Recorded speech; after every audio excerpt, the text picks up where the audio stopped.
BA, MA,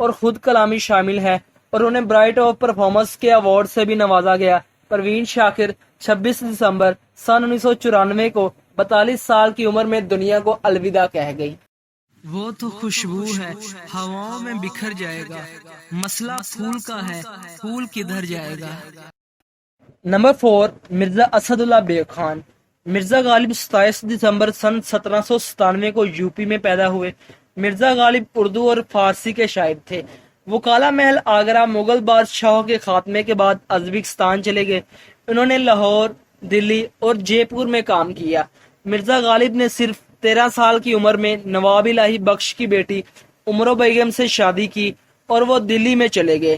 اور دلچسپ بات یہ ہے کہ غالب نے صرف 11 سال کی عمر میں شاعری کمپوز کرنا شروع کر دی۔ ان کی پہلی زبان اردو تھی، لیکن ان کے گھر میں فارسی اور ترکی بھی بولی جاتی تھی، کیونکہ ان کے دادا ترکی سے ہجرت کر کے ہندوستان آئے تھے۔ غالب نے بہت ہی کم عمر میں فارسی اور عربی کی تعلیم حاصل کی۔ غالب نے فارسی کو عربی رسل مخط میں لکھا، جو جدید اردو لکھنے کے لیے استعمال کیا جاتا تھا، لیکن اکثر لوگ ان کی زبان کو ہندی کہتے تھے، اور یہی وجہ تھی کہ ان کی ایک کتاب عود ہندی کو ہندی کی خوشبو کہا جاتا تھا۔ در حقیقت غالب اردو کے مقابلے میں فارسی کو زیادہ اہمیت دیتے تھے۔ غالب کے دور سے پہلے غزل غم کی محبت کا اظہار کرتی تھی، لیکن غالب ایک نیا فلسفہ لے کر آئے اور انہوں نے محبت، عشق اور کئی دوسرے موضوعات پر غزلیں لکھی، اور اس کے ساتھ ساتھ غالب نے کلاسیکل غزلیں بھی لکھی۔ اور سب سے بڑی بات یہ ہے کہ غالب کی شاعری کا زیادہ تر حصہ نعت پر مرکوز ہے، جس سے یہ ظاہر ہوتا ہے کہ غالب ایک سچے مسلمان تھے۔ انہوں نے 101 آیات پر مشتمل قصیدہ لکھا، جس میں انہوں نے اپنے آپ کو گناہ گار قرار دیا اور کہا کہ وہ اس لائق نہیں کہ محمد صلی اللہ علیہ وآلہ وسلم کے سامنے کھڑے ہوں۔ آدھی رات ہے، اب وہاں کوئی نہیں ہوگا، آؤ غالب اس کی دیوار چوم آتے ہیں۔ اور پھر 15 فروری سن 1869 کو 72 سال کی عمر میں مرزا غالب انڈیا میں انتقال کر گئے۔ نمبر 3، حفیظ جلندری۔ محمد عبد الحفیظ جلندری 14 جنوری سن 1900 میں جلندر پنجاب میں پیدا ہوئے۔ یہ ایک ایسی شخصیت تھے جن کے بارے میں بچہ بچہ جانتا ہے۔ عبد الحفیظ جلندری کے والد شمس الدین ایک حافظ قرآن تھے۔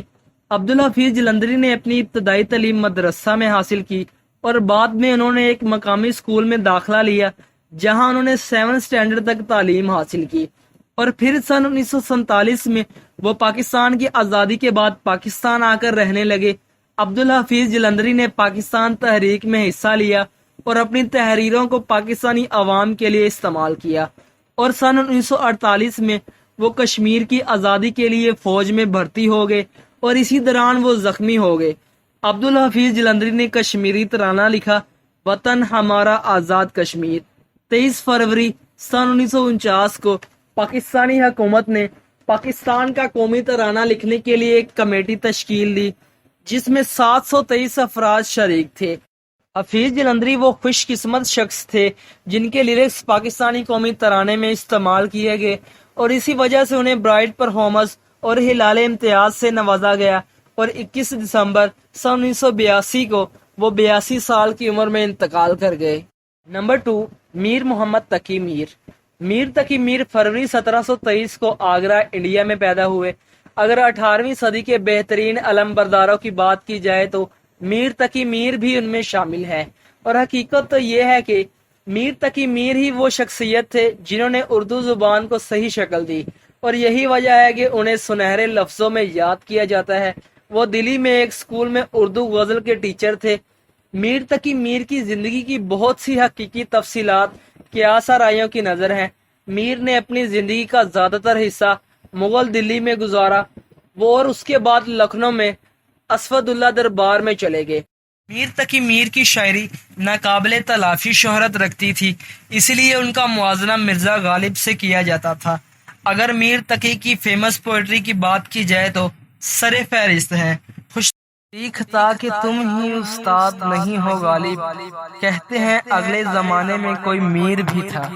شنود سنگھ نے میر تقی میر کی زندگی کے متعلق کچھ دلچسپ تفصیلات پیش کی۔ جسے ایک فلم کی شکل میں سال 2016 میں ریلیز کیا گیا۔ اس فلم کا نام ماہ میر ہے، جس میں فہد مصطفیٰ نے اہم رول ادا کیا۔ میر تقی میر 21 ستمبر سن 1810 کو 87 سال کی عمر میں انتقال کر گئے۔ انہوں نے اپنی زندگی کے آخری ایام اسفد اللہ کے دربار میں گزارے۔ نمبر 1، علامہ محمد اقبال۔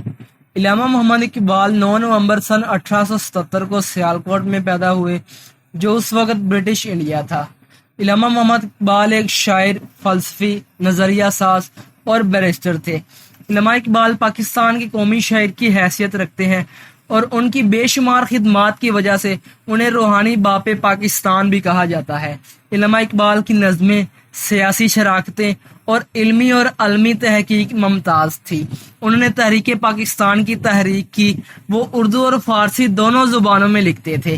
علامہ محمد اقبال کا تعلق کشمیری گھرانے سے تھا، جو کشمیری پنڈت ساپرو قبیلے سے تعلق رکھتے تھے۔ کے قبیلے نے 15ویں صدی میں اسلام قبول کیا۔ جب 19ویں صدی میں سکھ سلطنت کشمیر فتح کر رہی تھی تو اس وقت ان کے دادا سر تیج بہادر پنجاب ہجرت کر گئے۔ علامہ اقبال بچپن سے ہی تعلیم حاصل کرنے کے لیے بہت سرگرم تھے۔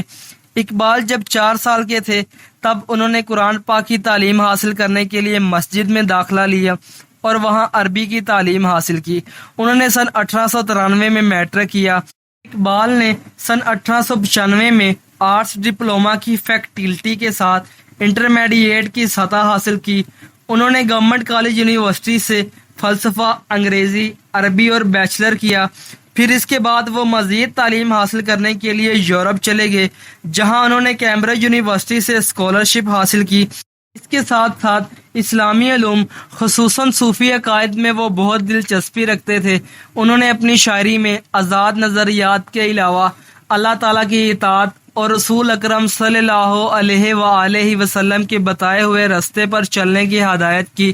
اور اگر علامہ اقبال کی مشہور کتابوں کی بات کی جائے تو اسرار خودی، ضرب کلیم، بانگ درا، پیام مشرق، بال جبریل سر فہرست ہیں۔ اور پھر سن 1933 میں جب اقبال اسپین اور افغانستان کے سفر سے واپس آ رہے تھے تو ان کو گلے کی بیماری لاحق ہو گئی۔ وہ اکثر روحانی رہنمائی کے لیے داتا علی حجویری کے مزار پر آتے تھے۔ علامہ اقبال 21 اپریل سن 1938 کو لاہور میں انتقال کر گئے۔ ان کی قبر مبارک حضوری باغ میں موجود ہے، جو بادشاہی مسجد کے قریب ہے، اور ان کے مزار پر حکومت پاکستان کی طرف سے محافظ بھی تعینات کیے گئے ہیں۔ کی محمد سے وفا تو نے تو ہم تیرے ہیں، یہ جہاں چیز ہے کیا لوح و قلم تیرے ہیں۔ تو دوستو، یہ تھے تاریخ کے چند ایسے شاعر جنہیں کبھی بھولنے سے بھی بھلایا نہیں جا سکتا۔ علی ٹی وی کو سبسکرائب کریں، ویڈیو کو لائک کریں، turn on the bell icon. آج کے لیے اتنا ہی، اگلی ویڈیو کے لیے اللہ حافظ۔